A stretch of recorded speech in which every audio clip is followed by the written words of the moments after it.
The Beatitudes are the words that Jesus spoke at the start of the message that we call the Sermon on the Mount. So let's put these moments in the life story of Jesus into their setting. John's come on the scene. John, the one they call the Baptist, standing knee-deep in the Jordan River in his animal skin outfit and bellowing out a message that upsets the religious apple cart and sends those religious apples dancing right across the road. He's smashing head on into the teachings and traditions and conventions of the day. He's calling people to a brand new way of being prepared, urging them to get ready for some mysterious, looming, transforming God event. God is about to work in a new way. Get ready. So the crowds flock to see him, buzzing with excitement. Many have stood beside him in the river to be baptized, and has even baptized the son of his late uncle Joseph, Joseph the carpenter, making wild, extravagant, unheard of claims about who his cousin, Jesus, son of Joseph, really is and how God's about to start using him. The anticipation in the crowd is huge. And then Jesus scrambles up the riverbank, back out of the river, and simply walks into the hills, vanishes from sight over the brow of the hills out into the boondocks somewhere, and he disappears for 6 weeks. Talk about a letdown. But now he's come back, talking about God like he actually knows him, and healing in the name of his Father. Here's a mother with a paralyzed son, but Jesus has touched the child. A new life flows into the withered limbs, and now she follows him with devotion born of overflowing gratitude.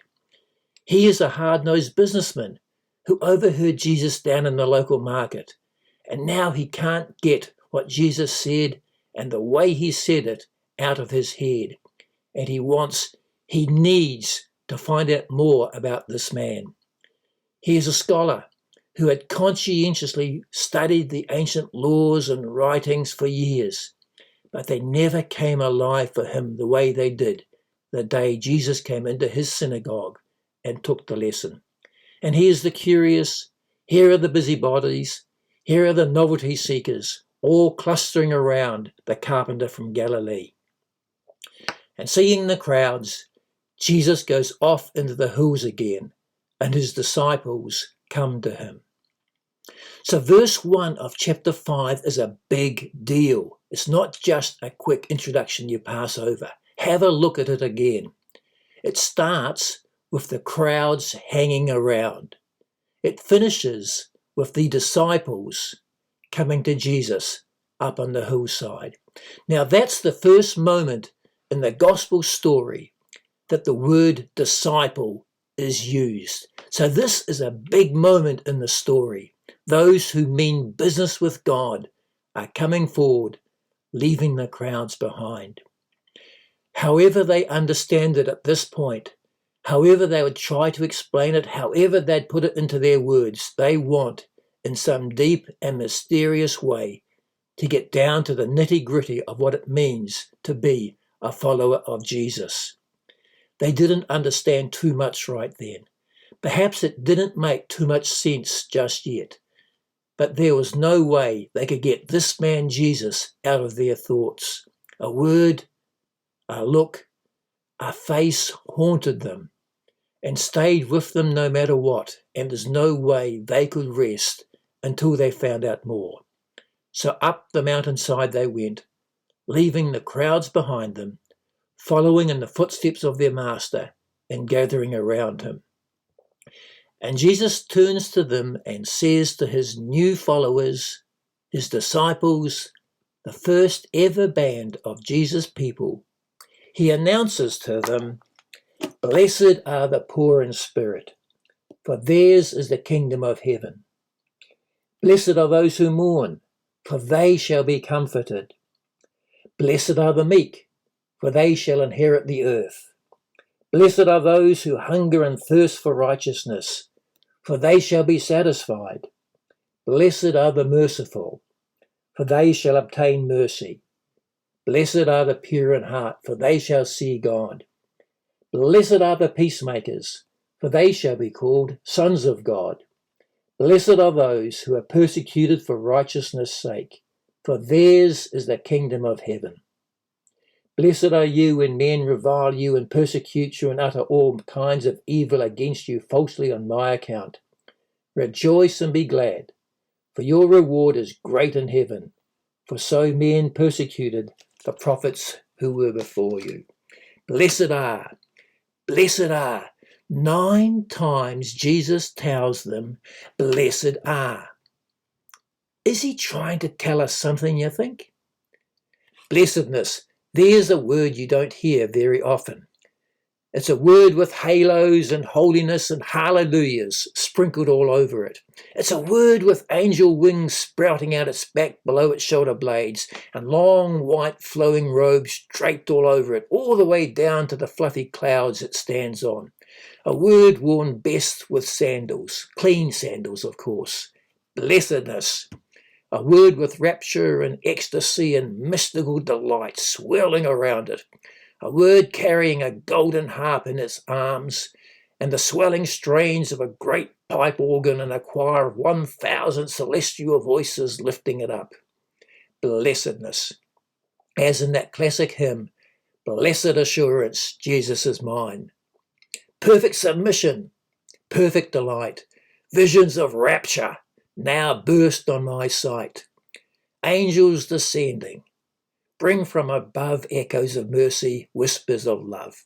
Heaps of blessedness there in that song, I reckon. But please, sir, this is all very well and good, but what does being blessed, this blessedness thing, look like for that first band of disciples? What does this blessedness look like for the Jesus followers who gather at West Baptist in May 2020? Where do we look for it? What do we look for? I walk just up the road to the Countdown supermarket to find something for dinner. Perhaps, as a carnivorous Kiwi bloke, I look for a good beef steak. Porterhouse's first choice, to go with roast spuds and mushrooms and a nice red wine reduction jus. Perhaps as a health-conscious Kiwi, I reach for the skinless chicken breast. Free range, of course, no hormones, no antibiotics, and a side of organically grown broccoli and baby carrots with not too much butter. Perhaps as a vegetarian Kiwi, I reach for the pasta and the celery and the hummus and the tofu. Perhaps not. But scan the shelves as I might, there's no sign at all of any blessedness waiting for me in the aisles and on the shelves of the Countdown supermarket. I've missed it somewhere. Maybe blessedness is waiting for me amongst the spices and the herbs. A packet of blessedness. That will ginger up my life, if only I can get my hands on some. Or would blessedness be more likely in a box amongst the household utensils and tools in aisle 12?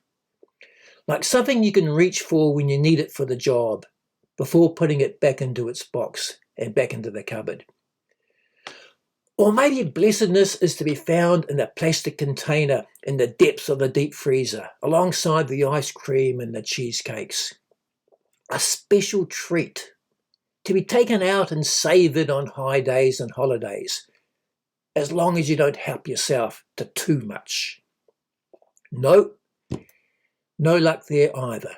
I can't see anything blessed at the supermarket, no matter how many laps of the supermarket aisles I do with my trolley. Perhaps they're just out of their stock of blessedness today. Back home, I'm wanting to do an oil change on the car. In a blessed way, of course. I head off to the Repco Auto Market. On the far wall, I find the Mobil Super 2000 in a silver pack. The label tells me it will give me the performance I want. That's exciting. After all, I'm wanting better performance in the area of blessedness. So this sounds promising in my search. I'm sure I'm getting close. Next to it, I find the Castrol Edge oil. It's in a gold container. Surely gold's the colour of blessedness, even better than silver. And the label assures me it offers titanium technology that makes it stronger under pressure. That sounds like the sort of blessedness I'm looking for too. Stronger under pressure. And along the shelf and down, I find the black Repco semi-synthetic oil with a filter included for free. A filter sounds promising to someone wanting to keep their lives pure and blessed. And what's more, the label tells me it has the latest additives and it's good for converters. What more could a person want? Additives that are good for converters. If you want to acquire some blessedness now, in a handy take-home pack, do it yourself, 5 litres, what more could a disciple ask for? But no, I still don't find any actual blessedness in any of them. So I have to look somewhere else if I want to have a better understanding of what it means to be blessed. So I reach for my dictionary and my thesaurus. I check the table of contents and the index and the theological textbooks and the biblical studies I've got, and I type in a query to Dr. Google to see what he recommends for someone who wants to be blessed. And I find that one translator replaces the word blessed with the word fortunate. Fortunate are those who are poor. Fortunate are those who are pure. Fortunate are those who are meek. Although I still can't see how it works the way Jesus describes it, I do understand this word fortunate. I see it on TV every Wednesday night. Who will be the lucky winner of Lotto this evening? How will the lives of these fortunate people be changed? Will there be one? Or even 2 or 3 who get to enter upon a new fortune? Here is a word with entry open to all. Here is a word with surprise and delight in it. Here is the world of the unexpected and the unbelievable and the undeserved. Here are balloons and party poppers and streamers and sparkling tinsel. Fortunate are the merciful. Fortunate are those who grieve. Fortunate are those who bring peace. I begin to see what Jesus might be talking about. And I find that someone else replaces the word blessed with the word happy. Happy are those who get given a hard time. Happy are those who keep their hearts pure. I know this word too. I understand what it means to be happy. As I ponder these words of Jesus, happy are those who get gossiped about. Happy are those who are ridiculed. These are strange sayings to hear. They don't make sense. Jesus is saying that in some way you can be happy and mournful, happy and poor, happy and persecuted. This is going to take some thinking about. But at least I think I can start to see what Jesus is getting at when he tells us we are blessed. But then something new happens. I see Michael Peach on Facebook, and it's obvious from what he posts that Michael is absolutely besotted with his new daughter Anne, absolutely besotted with his wife Liz, and absolutely besotted with 7 new puppies crawling all over the carpet, even though they're not house-trained. And all I can say is, when I'm looking at Michael's latest brag photos is, good on you, mate. Good on you. And it's a light bulb moment. Ah, I'm getting it. Blessed are, that means Good on you, mate. What a perfectly biblical word that is. Good on you, mate. Jesus is announcing, good is here for you. Good is today come upon you. Good is in store for you. Enter into God's goodness, people of West Baptist. Good on you, people of West Baptist, when you feel the poverty and the emptiness of your spiritual search to date. Good for you, because you are going to be satisfied beyond measure when the new kingdom opens to you. Good on you, people of West Baptist, when you bear pain, because you're going to find a happiness deeper and greater than anything you can dare even imagine right now. Good on you, people of West Baptist, when you find the strength that doesn't have to prove its strength to anyone. Good on you, people of West Baptist, when you long for goodness in all its depth. Good on you, people of West Baptist, when you discover the freedom of forgiving. Good on you, people of West Baptist, when you help others find community. Good on you, people of West Baptist, when you find those things that are worth living for, no matter what. Good on you, people of West Baptist, because God is good. This is true. God is good. And here in these Beatitudes, Jesus sets out for us all the ways we can enter most deeply into his goodness. God is good. A word that has health and well-being in it. A word that has trust and respect and gentleness and hope in it. A word that has hugs and a hand upon the shoulder and a steadying arm in it. Good comes upon us as we open up to these words of Jesus speaking through the ages to us. Good on you, people of West Baptist. Now, I'm going to finish by showing you an advertising clip. It is an advertisement for beer. And don't raise your eyebrows too much at that. It's about a story, a Kiwi bloke who's trying to work out how he should live and where he should live and the values he should live by. And it contrasts a life overseas somewhere, maybe New York, with life back at home. So he's trying to find where his life has its best meaning. And when he makes that choice, the word spoken to him is, good on you, mate.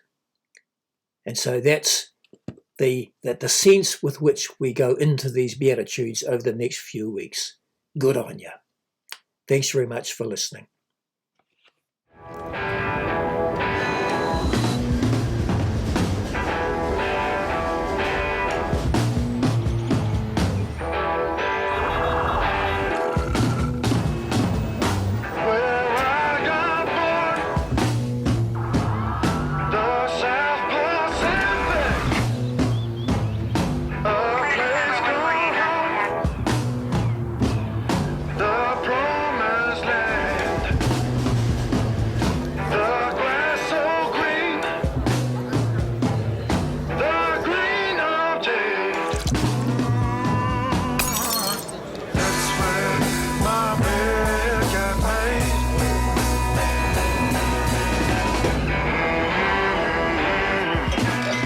What are you doing back? I don't drink spades, but good on you, mate.